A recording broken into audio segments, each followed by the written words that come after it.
one dared to approach it, a house where. In a small, remote town, there was an old, abandoned house that everyone there knew as the cursed house. Many stories and legends were heard about this house, but no one dared to approach it. In this house, a family named Miller lived who mysteriously disappeared. Since then, no one has been able to discover the secret of this house. One night, a group of teenagers decide to go to this house and test their courage.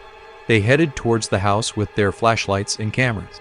As they approached the large wooden door of the house, a cold wind blew and a howling sound was heard from inside the house, but they bravely entered. Inside the house, everything was dark and cold.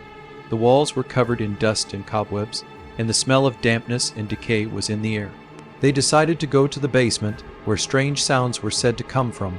When they reached the basement, they noticed an old, rusty door at the end of the hallway. One of the teenagers, named Jack, opened the door out of curiosity and went inside. Immediately, a strange sound was heard, a sound like moaning and groaning. The other children looked at each other and were afraid, but Jack, wanting to show his courage, went towards the sound. In the basement, there was a small, dark room. In the middle of the room, there was an old wooden box. Jack went to the box and opened it. Inside the box, there was an old, wet doll. When Jack picked up the doll, the moaning suddenly got louder and the walls shook. The other teenagers quickly ran to Jack and pulled him out of the room. But when they reached the top of the stairs, they found that the basement door was strangely closed and no one could open it. At this moment, the moans turned into screams, and they realized that it was the voice of a woman desperately asking for help. Fear overcame them, and they began to scream. Meanwhile, Jack remembered that in the legends it was said that the ghost of a woman lived in this house, seeking revenge. He told his friends that they had to return the doll so that the spirit could rest. But when they returned to the basement room, the doll had disappeared. Suddenly, one of Jack's friends, Sarah, felt something pulling her. She was pulled against the wall and screamed. The others tried to save her, but cold, invisible hands pulled her into the wall. The rest of the teenagers ran towards the door in terror, but the door was still closed.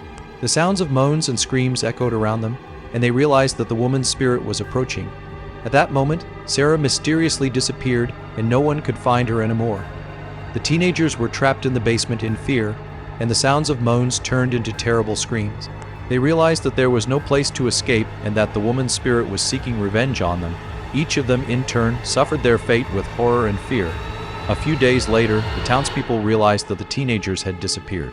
No one knew where they had gone, and there was no trace of them. The cursed Miller house remained in darkness, and the sounds of moans and screams could be heard in the dark nights. Since then, anyone who approached the house could hear the moans and never sleep again. The story of the teenagers and the evil spirit in that house became a scary legend, and no one dared to approach it. A house where fear and terror were always alive.